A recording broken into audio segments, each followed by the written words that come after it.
What's up, everybody? It's your hostess Flamingo Ready here speaking to you all once again, and guess what? That's right, we're back again for another Magical Girl podcast video, and it's my 40th one, believe it or not. Yeah, I can't believe it either. 40 episodes of my Magical Girl podcast, and already it's been 40 episodes. I would call this a celebration, but in reality, we're going back to talking about a Magical Girl show that I've been wanting to talk about for a while. And it's one that I've been wanting to talk about, but it's also one that I kind of forgot that I watched when I was a teenager, and still to this day, I'm kind of surprised I never got into watching the entire series before then. But as such, let's talk about the studio behind it, Deke Entertainment. Ah, yes, Deke Entertainment, a studio that I have a bit of nostalgia for. Well, for those who don't know, Deke Entertainment used to be an animation studio that's done a ton of animated shows. You might know them best for so many that I can't even name at the top of my head, but I can only think of a few right now. Those being Sonic the Hedgehog, a few of them anyway, Sabrina the Teenage Witch, Inspector Gadget, Captain Planet, and among many others. And there were some that you probably can figure off the top of your head if you have heard of this studio before then. But if I listed everything that the studio's been known for, we'd be here all day. But the short version is, despite being an entertainment studio and everything like that, it goes without saying that they're no longer with us due to the fact that the studio itself has shut down. However, in spite of what you may think of it, however, I think it's a safe bet that even if I did list everything that the studio was known for, I probably would have a field day with that instead. But today we're going to be looking at a series that like I said, kind of forgot I watched when I was a teenager. As such, Trollz. No, not DreamWorks Trolls. I mean, seriously, who could ever forget those trolls? DreamWorks is very popular, so it's hard to say that you kind of forgot about it. And what's more, I did watch the first movie with my niece a lot, and I did discuss this a little bit in the other video I did last year, but we're getting off topic. No, I'm referring to the trolls that almost no one seems to have talked about. The one that almost everyone forgot. Backstory? Okay, I'm glad you asked for it. For those who aren't aware at this point, Trollz used to be, or at least they are, I really don't know, a collection of mostly doll toys created by Thomas Dam. Now, Dam himself actually did state that the idea behind it, especially with the inspiration, came from Scandinavian folklore, so that's why they seemed to look like that. And what's more, he wanted to create them for his own young daughter at the time. So I think you can definitely say that the guy himself really had to what he was going for. And I find it pretty sweet that for these Trollz dolls, that's pretty admirable of him.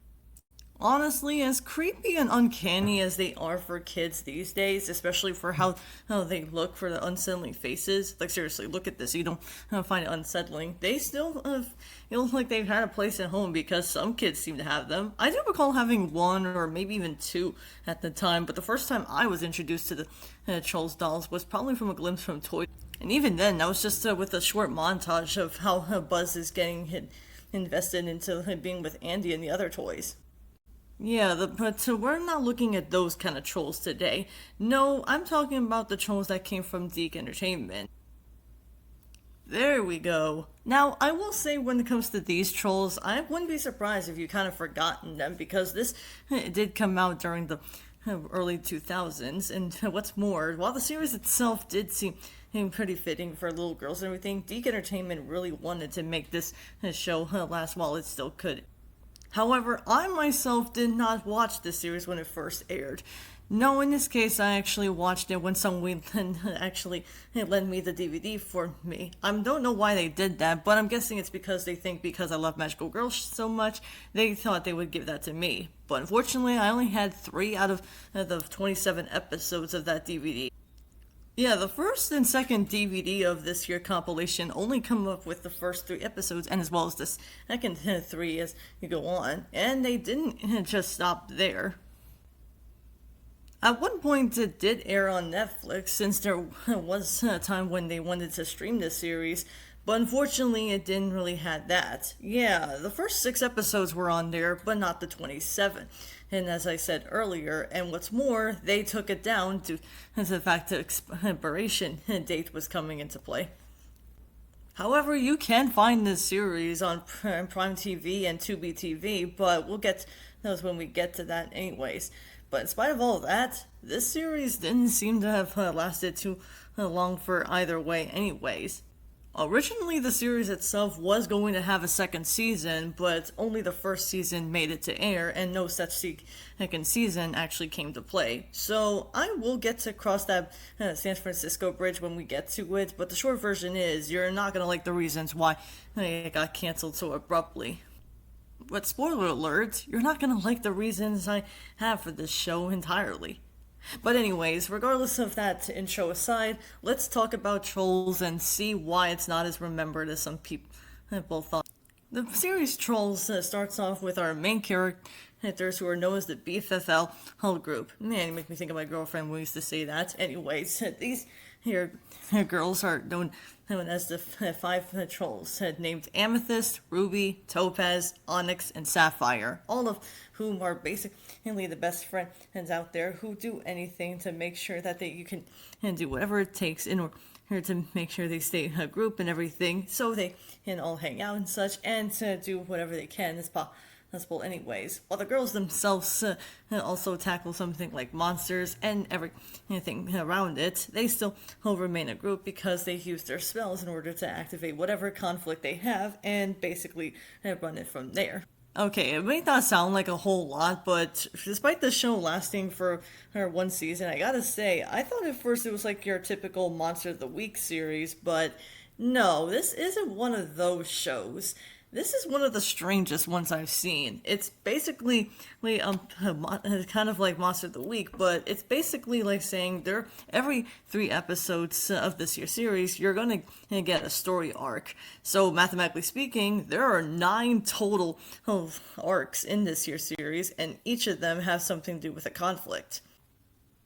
Yeah, but from what I've heard, it did do decently well for some people who have seen this year's show. I myself didn't know there were more episodes of this year's show despite having a few episodes on DVD, but the only reason why I say that is because you could argue, well, you had the internet flammy during your teenage years, why didn't you look that up? Well, that's pretty simple. I didn't have all the episodes, sure, but it's also due to the fact that I had lack of internet access for a few months, so I had no other choice but to watch whatever I could on DVDs, or basically just watch whatever I had to do whenever it came to that. And whenever I did listen to music and writing, I usually balance that out just to watch TV and everything, whichever DVD sets I had. Yeah, while the series itself did seem like it was fitting for my taken, I'm gonna have to spoil something for you you're not gonna like, but I couldn't get into the show as much as I thought I would have when I was a teenager. And I do apologize for that. You're not gonna like it, but I have to be as honest as I can with this year's show. So let's talk about the characters before we dive into it a little further. First up, there's Amethyst, who I thought at first would be the leader of the group, but I guess she's somewhat of that anyways. And plus, she's also very much someone who really cares about her friends, despite some quarrels here and there. And while she does have her moments and everything, she can be a bit naive at times anyways. But despite that, she's still very cheerful in her own way and still manages to do what she can to make sure her friends stick by their side and everything.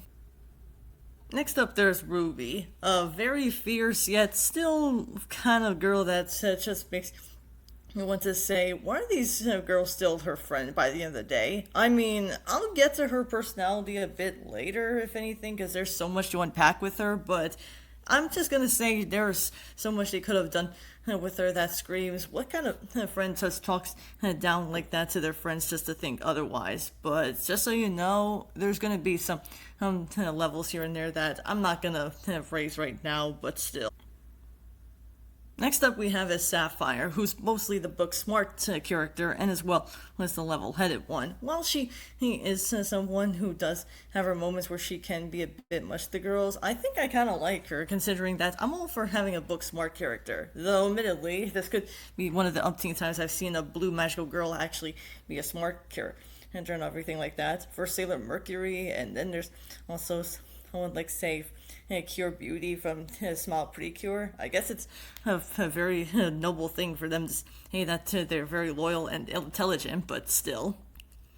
Next up, there's Topaz, who's special. Like, she's one of those characters who really loves fashion and everything, but she's also very airheaded, to the point where she always fusses about what fashion goes together and can say a few ditzy things. However, to her credit, she does have a few moments of her showing her brightness here and there, but it's only very few times. But other than that, she does complain about whatever her hair's messed up, which, yeah, that's what girls only fuss over. Oh my god, my hair! All the time. Seriously, I don't know if it's just me, but I think you'll be fine. And finally, we have is Onyx, who, for the record, is a lot more than just your typical gothic character. And I have to say, I do like her more than I thought I would have, even if her personality can be a bit inconsistent from time to time, but still, her character mostly falls under, say, she's really a bit more level-headed than you may think, sir. But she's not as studious as Sapphire is. But aside from her gothic look and everything, I do like what they do with her character. Like, she's really someone who does open up at times, and while she does have moments that she may have on her dour side, it's never to the point where it gets degrading after a while. Maybe it's just me, but she kind of has more of a personality than, say, what I've seen of most gothic girls these days in media. Unless you count someone like Raven from Teen Titans, or maybe Lucy from The Loud House. I'm all for having gothic characters who have more to their personality than just saying they're only there to be moody. But you get what I mean. But like I said, all together, all 5 of them are the BFFLs and do whatever they can to stop any kind of monsters and basically make sure that the group doesn't spread apart. Now, I'm not gonna lie, for a series like this, it does seem like it sounds like Friendship is Magic before Friendship is Magic became a thing. But let's talk about the things I do like, because, oh boy. For a series like this, you're not gonna like what I have to say, but like I said, I have to be as truthful as I can be. But what are the things I do like about this? One concept I actually don't mind, if anything, what I do like about this show, despite them not having transformations or anything, I do like the spell beads they use. It's pretty clever. What you need to do is basically create a spell from these here bracelets called spell beads and basically cast a spell on whatever you want, just to make sure it rhymes, if anything. And if not, it usually backfires. That in of itself is actually a pretty cool concept. Yeah, having a rhyme chime is nothing new, but having them as pieces of jewelry doesn't really sound like a bad idea to me. But they don't just toss it to the next person in order to cast a spell on them. Sometimes they use these here her phones known as spell phones, which are just basically flip phones if you just put your gem in there. God, am I old. And basically use those in order to usually cast a spell on them. I'm not gonna lie, that's actually pretty cool in itself as well too. Though it does make me think back when I was a kid. I used to have toy flip phones. Like, seriously, all my sisters and I, we constantly pretend we're calling on the phone whenever we did with each other. Mine was always the pink Mickey Mouse one. And my younger sister would have the Disney Princess one. And when my first nephew was just a baby, he always got the Lightning McQueen one. God only knows if my second nephew got a hold of that, he would pretend he was calling all the time because he's always loving how to call on the phone anyways. Same kids, same old times. Things never change. Where was I? Oh yeah, I was talking about the Trollz series. However, someone actually does seem like they like this show if it stuck with them, because I found this image when I was doing research. I mean, they really wanted to do something like, say, smartphones, and I gotta say, despite having flip phones outdated nowadays, I probably would be on for that as well. But just because there are some things I like about it doesn't mean I'm gonna defend this show with all my heart anyways. And while I admit that Trollz is a product from the 2000s, I gotta stress, some of the stuff, especially when it comes to the writing, is very inconsistent and it has not aged well. Especially when you look at it from my point of view. Like, this show seems to live and die about how much they think that all girls seem to have this notion where, oh, you're gonna steal my boyfriend, or something that has to be something along that line. Like in the first episode that I do remember watching when I was a teenager, there was this whole misunderstanding where Ruby thinks that Amethyst is stealing her boyfriend, Rock, and then all of a sudden, it seems like the conflict itself has to be on that. Way to start the first episode, y'all. But I think the only reason why I let it slide that time is because I didn't know that was supposed to be the first episode of the entire series. And what's more, it's actually kind of understanding that they were just starting off. So it's understandable that the first episode can start off pretty weak, if anything. But after that, however, a lot of the episodes just fall under the category we might as well just have forced a conflict because why the hell not? Now, while I can't show you any clips or anything to understand my point of view, if anything, I have to at least say some of these episodes are very inconsistent with themselves. Like in one episode where Onyx somehow can't drive her motor scooter to and from places, yet at the same time, before episodes like that, she was able to drive her motor scooter just fine. You know, I would be willing to forgive this kind of episode if it wasn't for the fact that, you could have done this at the start of the episode and progress it from there. The only reason I can probably comprehend at the top of my head, and this is just a theory, so don't take what I have with everything you got. Just say things like, say, for example, that I'm saying this with a pinch of salt. If you're going to establish these characters' personalities, why did you have to make Onyx look like she was bad at driving her motor scooter to begin with in the middle of the series?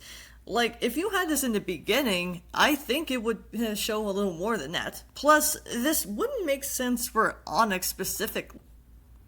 If you do it for a character like Topaz because she's an airheaded one and she usually does trip up at times, it would have made more sense if you gave the premise to her instead. But no, they gave it to Onyx because, as we all know, Onyx always screws up. Okay, all the girls screw up in different ways, but you get what I mean, right? Or how about an episode where Sapphire, of all characters, has to worry about her feet, if anything? Like, oh my god. Like, are you serious? You think that for someone like a Sapphire who has to be insecure about about her feet, has to be the worries of anything? Look, I don't know if this is true or not. If this did air on Nickelodeon, you could correct me if I'm wrong, because I'm a 2000s kid and I didn't see this when it originally aired, but I wouldn't be surprised if that really did air on Nickelodeon, because Nickelodeon, with Dan Schneider in the picture, fuck that guy, happens to have this foot fetish going on, if anything to judge by. Like, seriously, why did it have to be Sapphire worrying about her feet and they had to call her Twinkle Toes? Oh, MGD God. Can we move on? Or we have to worry about episodes where they say about if they're gonna get the right boy or not. Yeah, this character, Micah, make me think of my second nephew, people. Anyways, Micah here, however, seems to be all fine and dandy until you start realizing that for some reason they think Sapphire shouldn't be around him, which thankfully they were right, but still, that's still pretty forced no matter what. And it turns out that, Micah was always doomed from the start, but he later apologizes, if anything. But it doesn't matter because the entire time Sapphire feels like she was about to screw up. Again, why isn't this really some other character in the group? Like, say, Ruby, for example. But speaking of Ruby, I really can't stress this any further. There's a lot to unpack with her, and I think it's only fitting if I talk about how I feel about Ruby. And man alive, to be as blunt as I can, she's my least favorite, and I don't like the sound of that. To be as fair as I can, I guess, I didn't care for Ruby. Like, at all. I didn't really hate her a lot, like, say, Dodie Bishop from As Told by Ginger, but it really goes without saying, she's one of those characters who I really, unfortunately, cannot comprehend why they thought it was a good idea to make this kind of character. What you need to know about Ruby is that she's one of those characters who will jump to conclusions, use her spell in order to cast a spell to cause a conflict for some of her episodes, and sometimes, if anything, while she was already wrong to do so, she's usually has to do her absolute damnedest to get out of that conflict, which rightfully so for calling her out, sure, but it also doesn't make any sense when one episode with her and her boyfriend Rock have this argument on a field trip of all places so they can have, again, a conflict to do so. Now, Rock is a very tall order to describe because as much as I don't want to say this, sometimes the characters' personalities are inconsistent as well. Like in the first episode, Rock acts like he's so incredibly stupid he even doesn't know what a memory is. I don't know if I should say who's stupider, Patrick's or Giant or this guy, but I'm not taking any bets. But in the same episode as I mentioned, Field Trip, basically what you need to know is that these two have an argument, and Rock, being instead of rock stupid like he was in the first episode, he goes so far out of his way just to make sure that he himself can really be there for Ruby. But after this conflict happens, they decide to fight, and Brock acts more level-headed. If you're going to really make it look like he's smarter than he is, why didn't you do that before? Okay, let me just preference by saying that maybe they're trying to say that he got casted a spell or something like that, but I don't recall Ruby casting a spell on Rock just to make him lose his memory and not to know what happened. If that was the case, you could have done that sooner instead by saying he just got cast a spell. But no, it turns out that his personality is nothing more than say he was only stupid in a few episodes, while in other times he was far from him being the dumb one. He just wanted to be a little level-headed. And while they did argue, guess what? Neither one of them apologized after that. Like, I get that Ruby has a hard time apologizing, but what the fuck, guys? Are you saying that girls can get away with everything but boys? But speaking of how these boys and girls behave, it's time now we address one of the most disappointing things that I have to say in this series, and that doesn't even come close to the bad guy of the series. So, forgive me for going on these tangents, or at least accept them, because I really couldn't tell you other way. But as such, let's talk about the sexism in this year's show. No, I'm not kidding, it really does happen. Now, because these are supposed to be male trolls, I'm just gonna come out and say it. Some of these trolls don't seem all that bad. I do like Kale, for example, who happens to be one of the more laid-back people. Alabaster, the nerdy one. And there's also Jasper, who's, I'm guessing he's supposed to be the wannabe gangsta thing. I really don't know, and I don't care to know. And there's this other guy who doesn't appear that much, who's also with Onyx, if anything. Look, I'm just gonna come out and say it. I'm glad all these trolls have their own boyfriends, if anything, so at least that's going for it.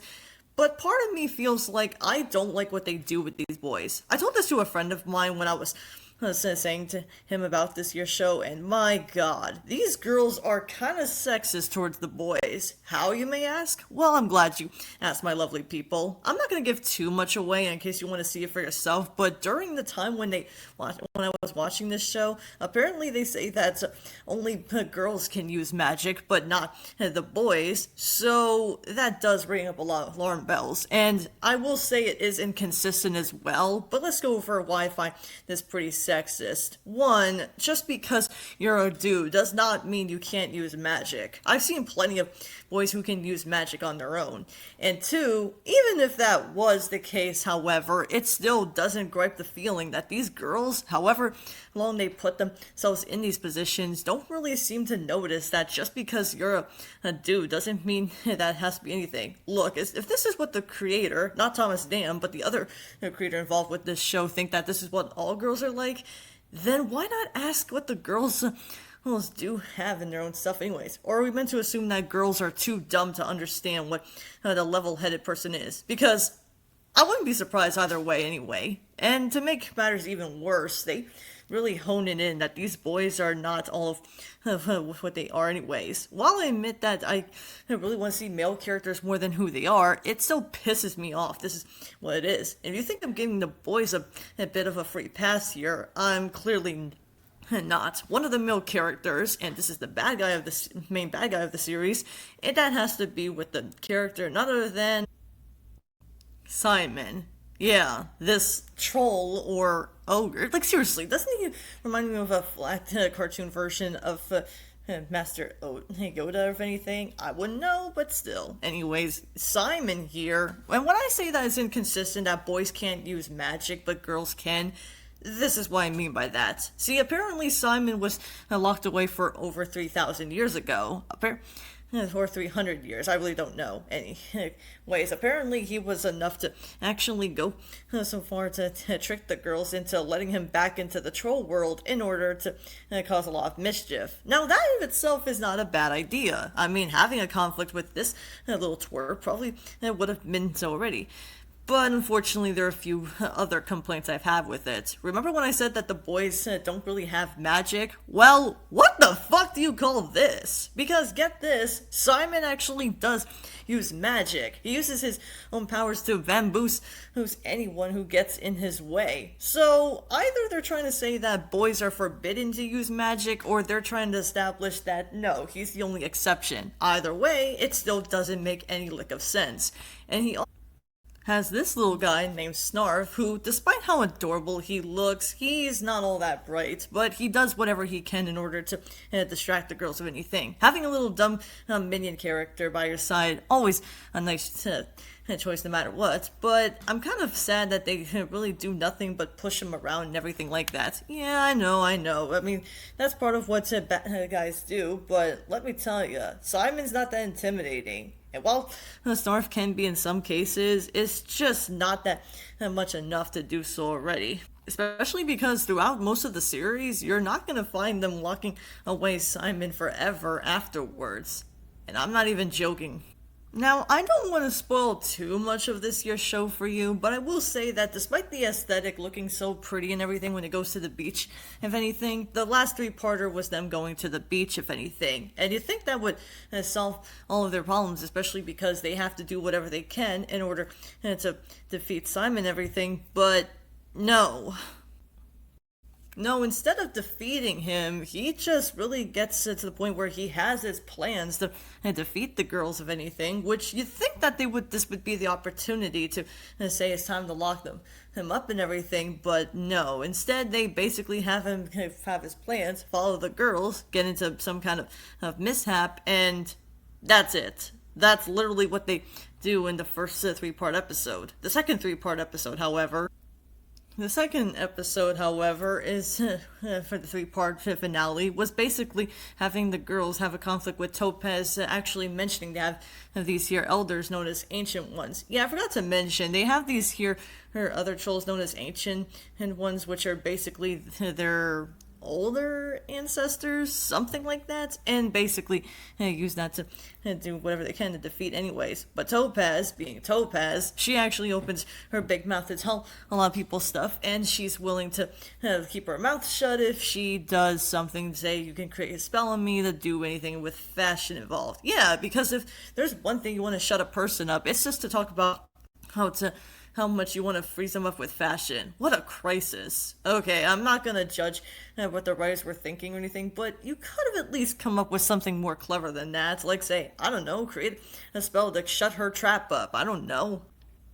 But the finale itself is a bit of a letdown, and honestly, I don't even know how to describe it. I guess the best way to say is that it's basically the girls fighting, because if it wasn't already obvious, they've been fighting a lot in this your entire series, which I'll get to in a second about that complaint. But I feel like the one thing I can say is that it's basically about a volcano that's about to erupt, all because the girls are arguing. What? That's really the best way to end their series, just to say that the girls are going through a crisis just because they're going through another coral in order to make this happen? Yeah, way to play it off by saying that if you ever have an argument at a freaking vacation, therefore you're going to make the volcano erupt. I don't know how that works, nor does the series even really bother to answer, but what do I know? Jeez, what a letdown. But I've got to say, for girls that actually want to stay as best friends for life, if anything, when it comes to this year's show, I'm kind of surprised that they managed to make it for 27 episodes this far. Because here's the thing, whenever you do watch the show, if you do plan on watching it, there are times where they'll argue more than once. Like, more than, say, the first time they did it in the first episode and into the last episode. They don't argue all the time, sure, but it does make you question in your head saying, why do they still stay together as friends? And I'm willing to bet that, aside from everything I've said so far, I can't bring myself to hating the show, if anything. Oh, don't get me wrong, I'm not saying that this is the best thing I've covered so far, because if you can't tell from my complaints, this show of itself was, in a lot of ways, kind of disappointing to say. I mean, maybe it's just me now that I'm getting older, or maybe it's because I'm kind of muy loco, if anything. But I don't want to say that this show is the worst thing I've covered, because the Western magical girl genre in this case feels like a lot of the time there was some potential they had with it. I kind of have to give Deke Entertainment some credit. At least they actually tried entertaining to an audience where it does feel appealing in some cases. But I'm not gonna lie, if this series had lasted longer than it should, then I'm pretty sure that I would have stopped after the first season of anything. But that's really what it was when you think about it for a second. See, in case you guys can't tell, I didn't really say that I didn't really watch this show just because of that.